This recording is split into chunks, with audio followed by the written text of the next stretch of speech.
Hello student, आज हम लोग प्रूफ करने वाले हैं अंडर रूट टू को इर्रेशनल नंबर। और हम अंडर रूट टू को इर्रेशनल प्रूफ करेंगे कंट्राडिक्शन मेथड के जरिए। ठीक है ना। अब समझ लें कंट्राडिक्शन मेथड क्या होता है। देखिए, अगर हमें अंडर रूट टू को इर्रेशनल प्रूफ करना है तो कंट्राडिक्शन मेथड में हम अंडर रूट टू को क्या मान लेंगे, रेशनल मान लेंगे।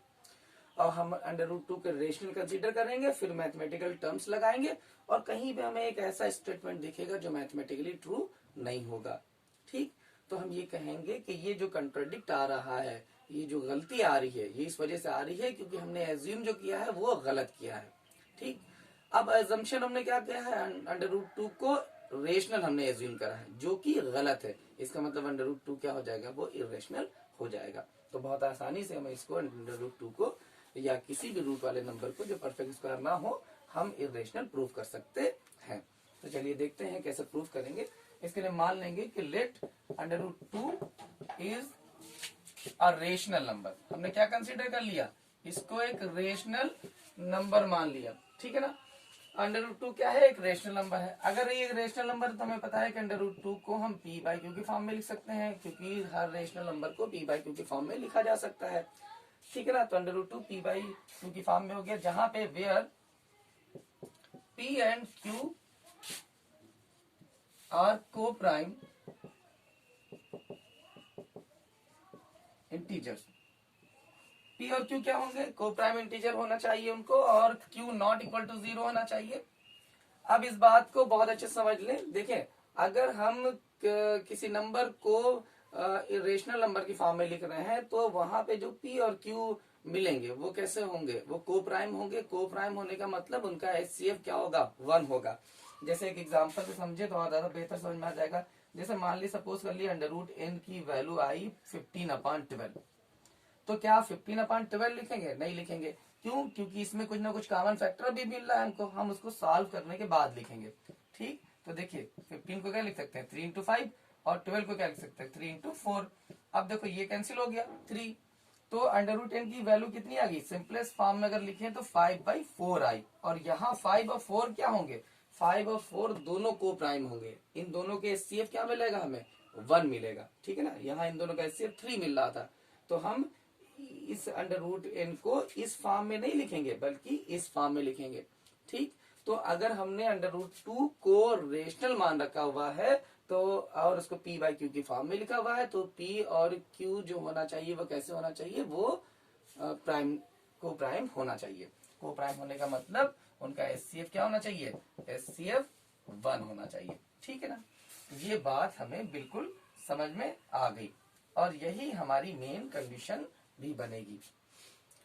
अब हमें ये सीधी सी बात पता चल गई कि हमने अंडर रूट टू को रेशनल मान लिया है और अंडर रूट टू किसके बराबर है, पी अपॉन क्यू के बराबर है। और जहां पी और क्यू क्या है, वो को प्राइम इंटीजर है।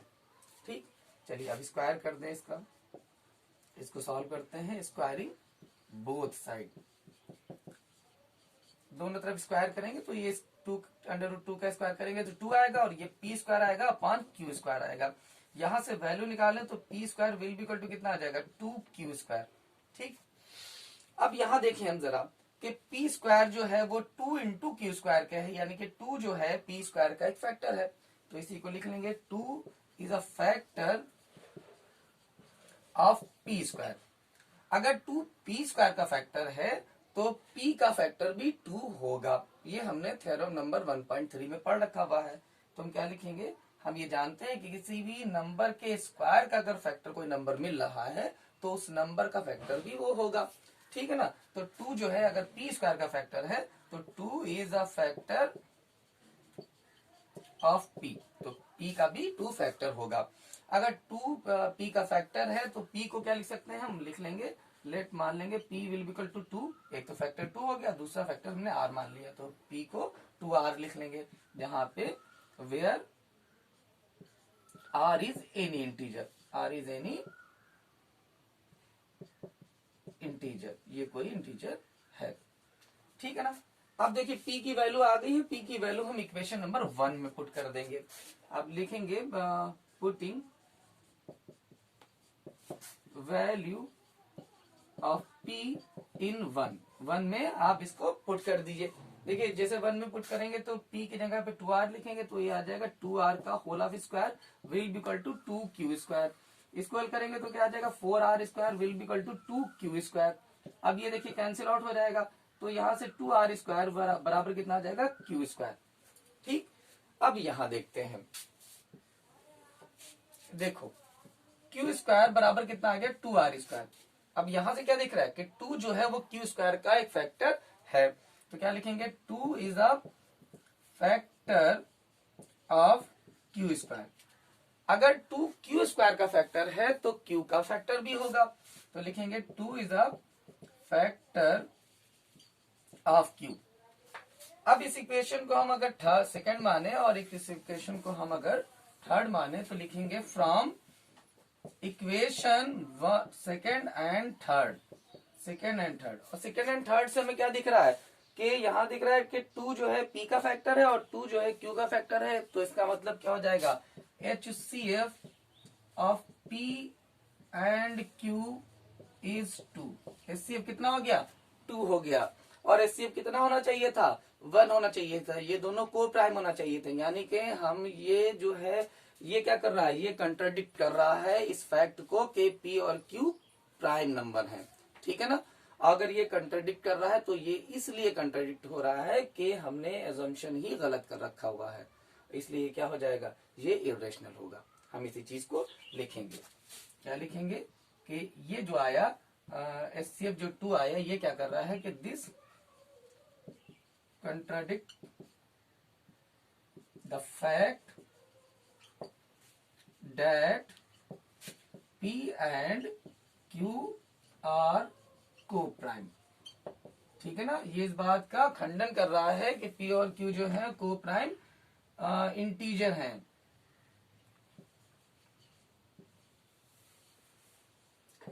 ये इस बात का खंडन कर रहा है कि p और q जो है वो को प्राइम इंटीजर है, लेकिन उनको को प्राइम ही होना चाहिए। तो ये गलती क्यों हुई है, इसलिए हुई है कि अजम्पशन हमारा रॉन्ग है। इसको फिर लिखेंगे कि it happen due to incorrect assumption. ठीक है ना, बात समझ में आ रही होगी ये क्यों हुआ है, क्योंकि हमने अजम्पशन गलत कर रखा है। Assumption that √2 is rational. ठीक है ना, हमने ये जो रेशनल इसको माना था ये गलत था, हेंस क्या हो जाएगा, क्या लिखेंगे हेंस √2 इज इरेशनल। ठीक है ना, इस तरह से हम इसको इरेशनल प्रूफ कर लेंगे। ठीक, चलिए इसके अलावा और भी हम कुछ क्वेश्चंस को देखते हैं और उनको सॉल्व करते हैं।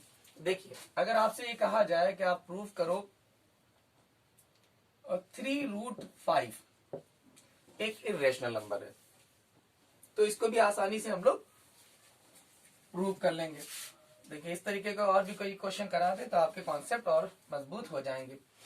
देखिए इसको भी कंट्राडिक्शन मेथड से हल करेंगे। तो हमें क्या क्वेश्चन क्या कह रहा है कि प्रूफ करिए 3√5 जो है वो एक इरेशनल नंबर है। तो 3√5 को हम क्या मान लेंगे, हम कंसिडर कर लेंगे कि लेट 3√5 इज रेशनल नंबर। ये कैसा नंबर है, ये एक रेशनल नंबर है। ठीक है ना, अगर ये एक रेशनल नंबर है तो इसको भी हम क्या लिख सकते हैं p/q की फॉर्म में लिख सकते हैं। तो 3√5 किसके बराबर हो जाएगा p/q की फॉर्म में हो जाएगा।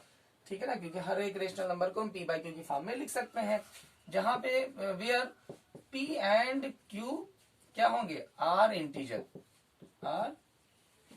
इंटीजर्स। ये दोनों कैसे होंगे इंटीजर नंबर होना चाहिए। अब देखो यहां से इस 3 को हम उस तरफ ले जाएंगे तो √5 बराबर कितना हो जाएगा p/3 की। बहुत आसान है ये।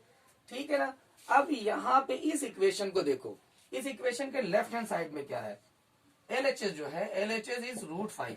LHS क्या है √5 है, और √5 क्या होता है √5 इज एन इरेशनल नंबर। ये कैसा नंबर होता है इरेशनल। अभी हमने प्रूफ करा है जैसे √2 इरेशनल होगा वो √5 भी इरेशनल होगा, √7 भी इरेशनल होगा। बस रूट के अंदर परफेक्ट स्क्वायर ना आए तो सारे रूट वाले नंबर इरेशनल होते हैं। तो ये हमें पता है √5 कैसा नंबर है इरेशनल नंबर है। कैसा नंबर है ये इरेशनल नंबर है। और जरा RHS को देखो, RHS क्या है RHS is p upon 3q। अब जरा इस पे गौर करिए तो देखिए यहाँ पे क्या दिख रहा है, यहाँ पे p एक इंटीजर है और 3 भी एक इंटीजर है, q भी एक इंटीजर है, क्योंकि हमने p और q को इंटीजर मान रखा हुआ है। तो इंटीजर अपॉन इंटीजर, तो ये दोनों क्या हो जाएंगे, इनका रेशियो p अपॉन q की फॉर्म में आ जाएगा और ये एक रेशनल नंबर होगा। ठीक है ना, दो इंटीजर का रेशियो जो होता है वो एक रेशनल नंबर होता है।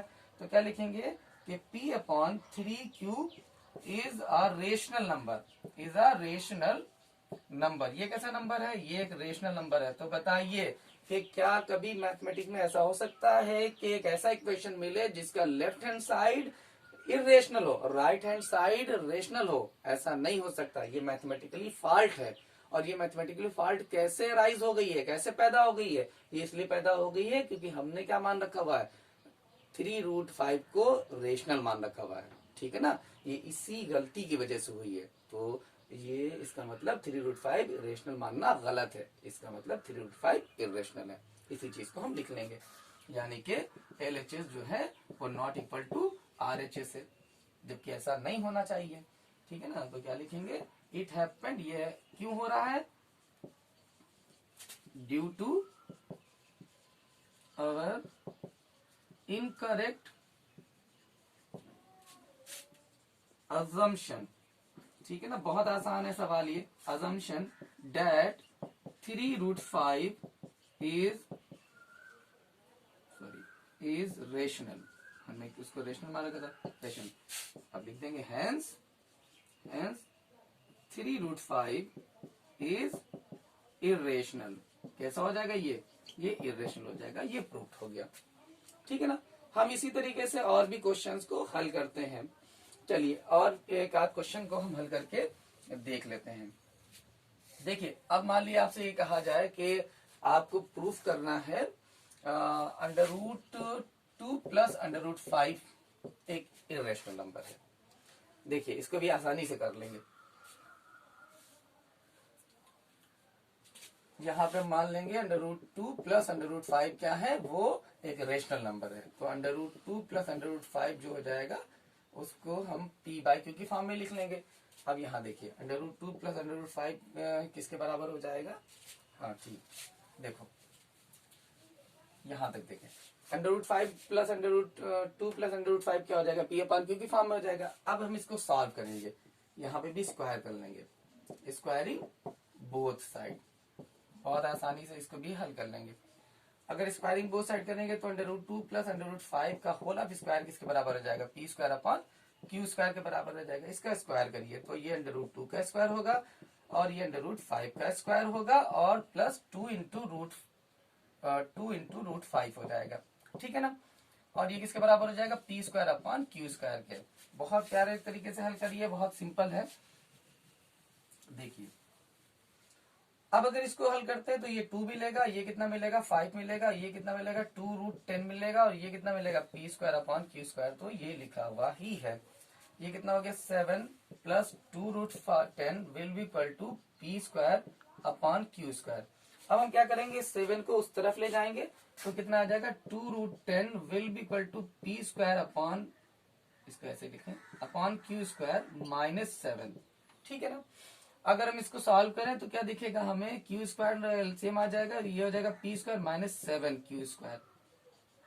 ठीक, ये 2√10 की वैल्यू आई तो √10 बराबर कितना हो जाएगा, वो हो जाएगा p² minus 7q² upon 2q²। ठीक, इस 2 को हम उस तरफ लिए चले गए। अब यहाँ पे देखिए, यहाँ पे भी हमें वही बात मिल रही है। क्या मिल रही है, यहाँ पे भी हम देख रहे हैं कि हमारे लेफ्ट हैंड साइड में क्या है, LHS कितना है, LHS इज √10। LHS क्या है, √10 है।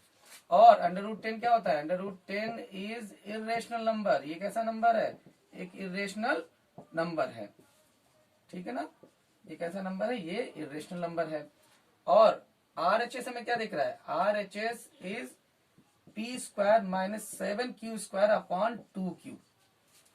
अब यहाँ देखो, p भी एक इंटीजर है और 7q² भी इंटीजर है, यानी कि अगर हम न्यूमरेटर को सॉल्व करेंगे तो एक इंटीजर ही मिलेगा और नीचे 2q² जो है, ये 2 भी इंटीजर है और q² भी इंटीजर है, तो इनका मल्टीपल भी एक इंटीजर मिलेगा, यानी कि ये टोटल नंबर जो हो जाएगा वो रेशनल नंबर मिलेगा हमें। तो लिखेंगे P square minus 7q² upon 2q² is a rational number. ये कैसा नंबर है? ये रेशनल नंबर है, ठीक है ना। और अगर ये रेशनल नंबर है तो इसका मतलब क्या हो गया कि LHS जो है RHS के बराबर नहीं है। कभी एक इरेशनल और रेशनल के बराबर नहीं हो सकता। ऐसा क्यों हुआ? ऐसा इसलिए हुआ, यहाँ पे ऐसा क्यों हुआ? ये तो गलती है ना, मैथमेटिकली फॉल्ट है। तो यहाँ ऐसा क्यों हुआ है? क्योंकि हमारा एजम्पशन गलत है, वरना कभी ऐसा नहीं होता, ठीक है ना। उसी चीज को लिखेंगे, इट हैपेंड